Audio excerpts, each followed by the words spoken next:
Om Swastiastu pemirsa Bali TV, kembali Bali Post Talk ya, menjumpai Anda. Tentu saja bersama saya Nyoman Winata, redaktur pelaksana harian Bali Post. Episode kali ini kita akan bicara tentang hasil pemilu legislatif dan pilpres sudah lewat, tapi untuk rekapitulasi nasional sudah disahkan untuk daerah Bali, nyaris tanpa gejolak yang berarti. Tapi menarik untuk kita kupas lagi fenomena yang tertinggal dari hasil pilpres dan pileg ini. Mungkin kita evaluasi nanti kira-kira pilkada yang akan menjelang 27 November nanti seperti apa peta politik di Bali. Saya akan mewawancarai Guru Besar Ilmu Administrasi Publik FISIP Unwar, Prof. An Agung Gede Oke Wisnu Murti. Kita sapa dulu narasumber kita. Om Swastiastu, Prof. Om Swastiastu, Pak Winata. Gimana kabar? Om Swastiastu, Semeton Bali TV. Ya. Selamat dulu, Prof ya, atas Guru Besar. Oh, ya. Iya. Sudah cukup lama. Tapi ini pertama kali saya wawancarai beliau kembali ya setelah menyandang gelar Guru Besar di Ilmu Administrasi Publik ya, Prof. Iya, betul. Prof, kalau kita bicara tentang hasil pilpres pileg kemarin, ya memang ada kejutan-kejutan, Prof. Tapi kita melihat suasana tidak begitu tegang lah hasil akhirnya. Gimana, Prof, melihatnya dari kacamata? Ya, pertama kita melihat bahwa pemilu 2024 ini adalah pemilu pertama yang dilaksanakan secara serentak, ya, secara nasional, pemilu legislatif dan pemilu presiden dan wakil presiden. Itu dilaksanakan secara bersama-sama.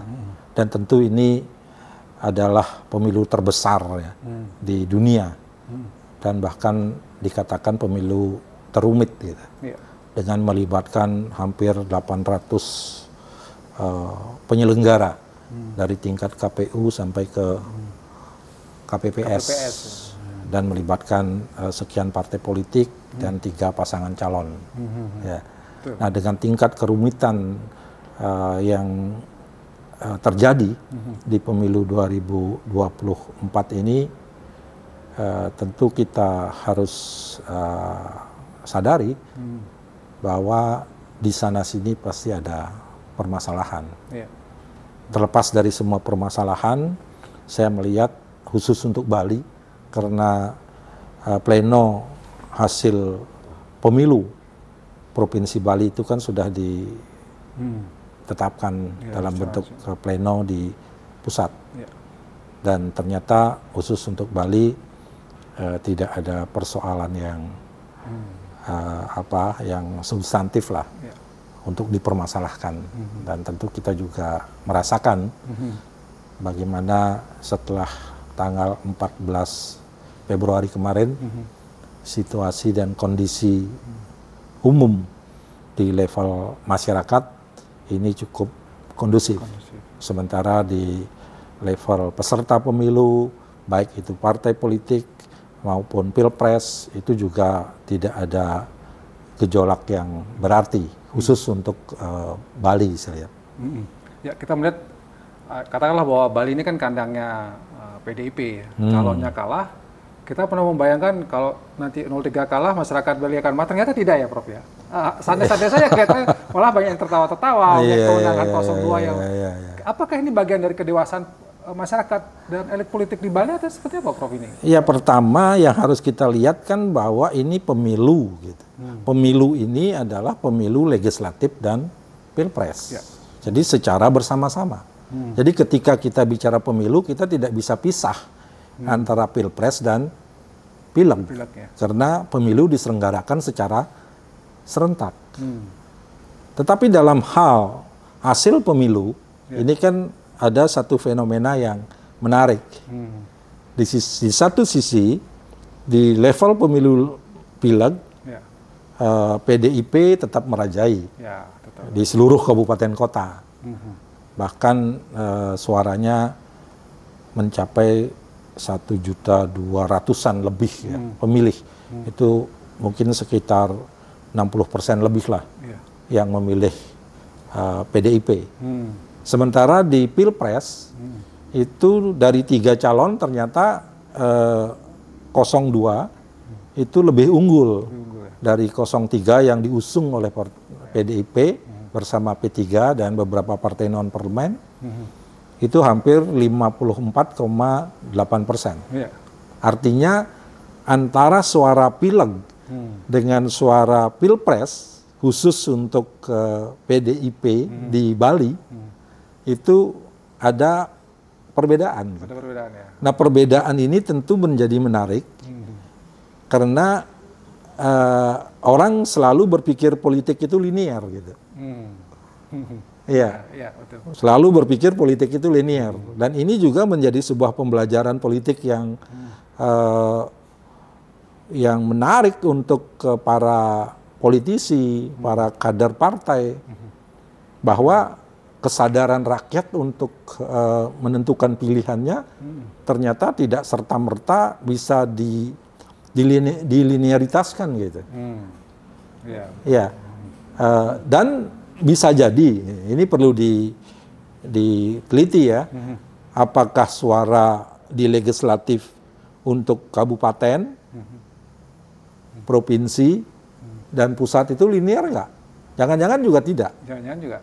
Iya, beda kan? Bisa jadi beda. Iya kan, bisa jadi beda. Artinya masyarakat bisa saja dia menentukan pilihan yang berbeda untuk di legislatif kabupaten dia pilih partai pilih apa, di provinsi dia pilih apa, lagi, di pusat dia pilih lagi. apa. Bisa jadi. Satu orang memilih 3 partai sebenarnya. Iya, gitu karena dia kan 5 surat suara dia dapat, termasuk DPD kan. ya. Iya, termasuk DPD. Betul. Nah, jadi 5 surat suara dia dapatkan. Dan masing-masing, jadi setiap orang punya 5 suara sebenarnya untuk surat suara ini. Iya kan? Nah, terhadap hal ini, saya melihat bahwa masyarakat itu mulai melihat tidak saja partai, tetapi juga figur. Maka jangan salah kalau yang muncul itu banyak orang-orang yang populer, artis misalnya ya, atau tokoh-tokoh yang memang sudah dikenal. Jadi indikator keterkenalan itu juga popularitas itu juga menentukan pilihan terhadap seseorang terlepas dari apa partainya. Jadi partai tidak lagi menentukan berarti seperti partai tetap, tetapi militansi orang terhadap partai mulai berkurang. Ini juga menjadi pembelajaran politik yang penting, bahwa militansi orang terhadap partai sekarang sudah mulai berkurang. Apa yang bisa kita lihat dari pernyataan ini? Apa yang bisa kita lihat pasca pemilu? Orang tidak lagi gontok-gontokan. Beda partai lalu bermusuhan, beda partai lalu disepekin. Kan fenomena itu kan pernah terjadi. Dan sekarang kan orang enjoy aja. Bahkan dalam satu keluarga bisa beda pilihan. Iya nggak? Dan kita tidak bisa loh memaksakan istri harus milih sama dengan suami, anak harus, nggak bisa. Dan ini faktanya. Di keluarga sudah cair, di Banjar sudah mulai cair juga ya? Sudah mulai cair. Ya. Kalau dulu beda ya kayaknya? Wah, kalau dulu udah ditandai nih. Kalau udah pilihannya beda, itu udah beda. Jangan-jangan siapa ini orang diidentifikasi. Sekarang udah nggak begitu. Nggak sempat orang, nggak sempat orang mengidentifikasi si A ini milih apa, si B milih apa, si C milih apa gitu. Ini semacam fenomena politik demokrasi yang baru juga sebenarnya di Bali ya, Prof, ya, bisa dikatakan. Ya, saya melihat semakin baik lah demokrasi. Gitu. Di samping kenapa situasi politik termasuk suasana politik pasca pemilu itu agak adem ayem gitu, karena ini kan serentak. Ketika sebelum pemilu, isu-isu yang diangkat itu lebih banyak isu pilpres, isu nasional, sehingga isu lokal itu nyaris nggak tergarap. Orang nggak mikir nih isu lokal. Sementara kita harus memilih di level DPRD kabupaten, DPRD provinsi, DPR pusat dan DPD. Orang nggak mikir itu.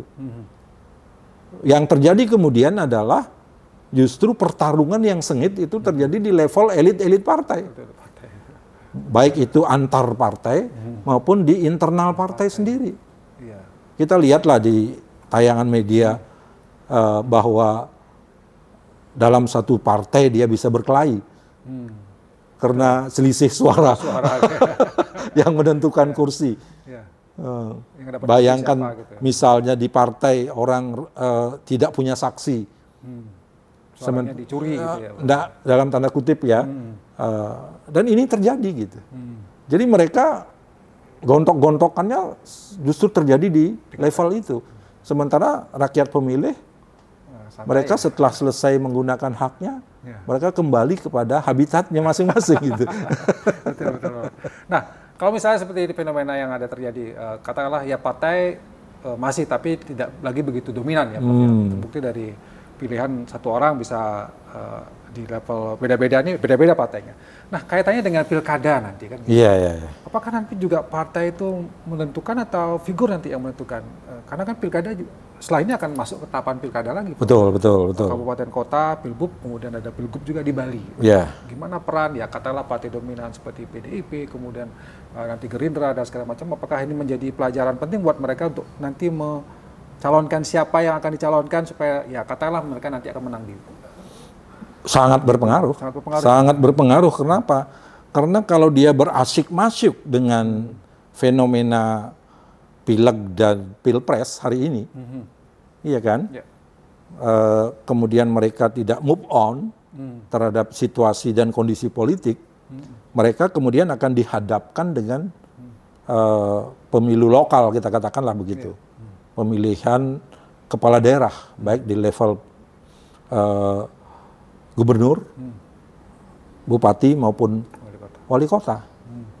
Kenapa? Karena mereka juga harus fokus dan harus mengkonsolidasi diri terhadap sumber-sumber daya yang dia miliki dalam rangka menghadapi itu gitu.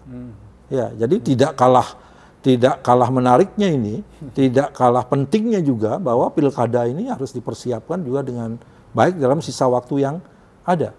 Nah, kita belum tahu nih. Hasil pemilu kan baru diumumkan 20 Maret. Ya. Nah, 20 Maret kita baru tahu siapa pemenang pilpresnya, siapa pemenang DPD-nya, siapa pemenang pilegnya. Dan di situ kita belum tahu juga bagaimana skenario partai dalam mengusung dan mempersiapkan diri untuk pilkada. Karena besar kemungkinan dalam perspektif dan amatan saya dalam menghadapi pilkada akan ada semacam koalisi besar juga gitu. Iya kan? Koalisi besar ya. Koalisi besar. Maka ke depan tidak tertutup kemungkinan akan terjadi koalisi permanen gitu. Koalisi permanen yang ada di pemerintahan dan partai yang ada di luar pemerintahan. Apakah itu berarti kalau kita bicara real nanti pertarungan politik, PDIP akan menghadapi tantangan dari koalisi yang cukup besar nanti, kira-kira di Bali, Prof? Nah, kita nggak tahu nih, apakah PDIP nanti akan memilih posisinya sebagai partai yang di luar pemerintahan, atau mereka bagian dari pemerintahan. Iya kan? Nah, kita kan belum tahu nih, karena peta politik sampai saat ini kan masih cair.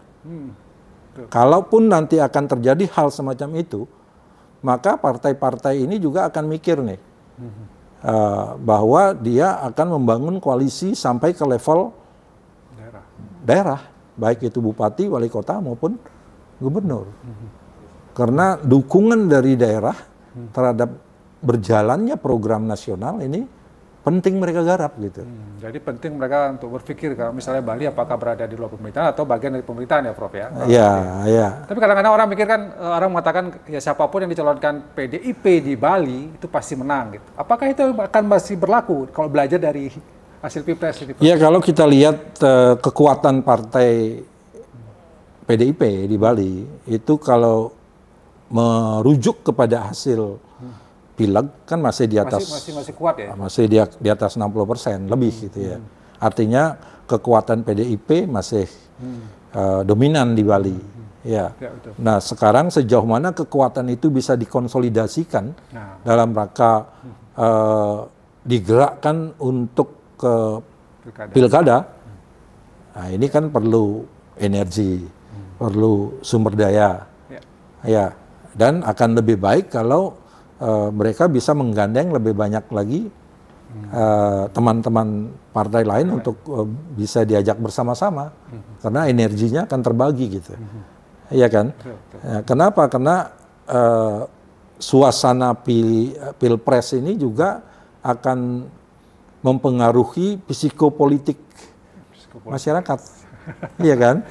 Iya kan? Psikopolitik masyarakat itu sudah mulai terbangun bahwa tidak hanya partai, tetapi figur itu juga penting. Maka dari sekarang mereka harus mulai melakukan persiapan terhadap figur-figur yang kiranya benar-benar bisa diterima oleh masyarakat. Jadi kalau dalam disertasi saya itu kan paling tidak dia mempunyai tiga modal utama gitu. Apa saja itu? Yang pertama adalah modal politik. Modal politik itu tentu partai politik. Ya, kendaraan politik. Percuma figurnya hebat, tetapi dia tidak mempunyai modal politik yang kuat, tidak ada kendaraan, gitu kan, jalan kaki dia kan, nggak nyampe. Jadi modal politik itu penting. Jadi ketua-ketua partai ini kan modal politiknya sudah ada nih. Ya, anggaplah misalnya di Bali kan ada 3 partai besar ya, atau 4 lah. Yang berpengaruh gitu ya, artinya mempunyai basis. Yang pertama jelas PDIP dengan suara yang dia punya atau modal politiknya 1.200.000 suara lah ya di Bali. Kemudian ada Golkar dengan 300-an sekian suara, kemudian ada Gerindra dengan 200-an sekian suara, kemudian ada Demokrat dengan 100-an sekian suara. Artinya ada Pak Koster di situ, ada Pak Sugawo Kori di situ, kemudian ada Pak Arya Mulyawan, Degajah di situ, kemudian ada Pak Mudarta di situ gitu. Di samping juga kita tidak bisa menafikan partai-partai yang lain. Tapi mereka ini sudah punya modal politik. Ini modal politik namanya. Karena akan ada threshold juga untuk bisa mengusung seseorang bisa duduk menjadi calon dulu nih. Ini modal yang pertama yang harus dia punya, modal politik. Yang kedua adalah modal sosial. Modal sosial ini sejauh mana mereka dikenal oleh masyarakat, termasuk ketokohannya, termasuk jiwa-jiwa sosialnya. Di Bali kan terkenal tuh. Wah, ya, Nemarujo gitu kan. Nemarujo gitu. Artinya sejauh mana dia sudah melakukan investasi sosial, kan itu penting juga kan, sehingga dia sudah melakukan sesuatu, sudah berbuat sesuatu, sudah dikenal oleh masyarakat. Nah, dan itu belum cukup juga, gitu. Perlu modal ekonomi gitu. Jadi modal ekonomi itu punya kekuatan logistik lah ya. Ya seperti sekarang lah, kita tahu dan masyarakat tahu lah. Untuk menjadi anggota DPRD kabupaten, bisa miliaran. Modal ekonomi yang harus mereka siapkan berapa? Untuk menjadi provinsi berapa? Ini udah rahasia umum lah. Sudah rahasia. Nanti untuk jadi gubernur dan jadi bupati, mereka juga harus mempersiapkan modal ekonomi yang cukup gitu kan.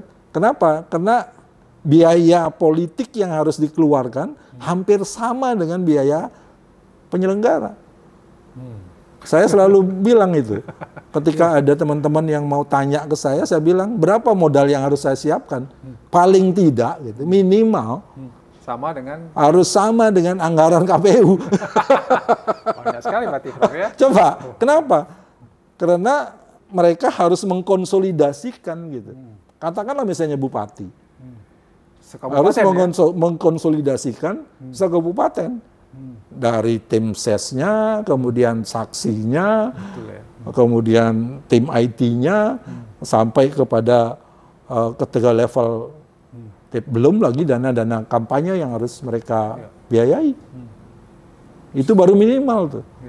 Nah, ini modal ekonomi, jadi mengcombine ketiga modal inilah kalau mau jadi kepala daerah, mau jadi kepala daerah pun belum tentu jadi loh. Belum tentu jadi. Yang mereka harus persiapkan betul. Itu yang harus dilakukan.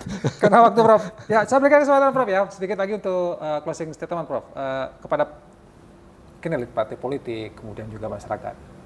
What next? Apa yang mesti kita lakukan bersama Prof? Ya, pendewasaan politik lah juga. Ya, yang pertama kita harus sadar bahwa demokrasi ini adalah pilihan kita. Dan demokrasi itu menempatkan suara rakyat itu suara Tuhan. Dan tentu saya berharap bagaimana kesadaran politik masyarakat itu harus kita tumbuhkan. Betul. Kesadaran politik itu bisa melalui pendidikan politik yang dilakukan oleh partai politik, bisa juga melalui dunia pendidikan, termasuk juga teman-teman yang ada di LSM gitu ya. Ini harus selalu mengingatkan terus bahwa suara rakyat itu suara Tuhan. Dan yang kedua, kepada partai politik, harapan saya tentu tidak berhenti hanya saat pemilu saja. Karena fungsi partai politik itu sebenarnya ada 5 gitu, yang harus mereka kerjakan secara simultan. Rekrutmen politik, sosialisasi politik, pendidikan politik, termasuk juga bagaimana dia mempengaruhi kebijakan-kebijakan publik, bagaimana dia membangun kaderisasi yang mumpuni di level pendukungnya. Dan yang terpenting lagi adalah penyelenggara. Karena penyelenggara ini harus benar-benar netral. Ya. Yang kedua harus benar-benar mandiri. Kemudian harus benar-benar profesional. Maka penyelenggara itu adalah wasitnya gitu, adalah muaranya yang bisa memberikan pelayanan baik terhadap peserta pemilu maupun terhadap rakyat yang menggunakan hak pilihnya. Karena muaranya kan ada di situ.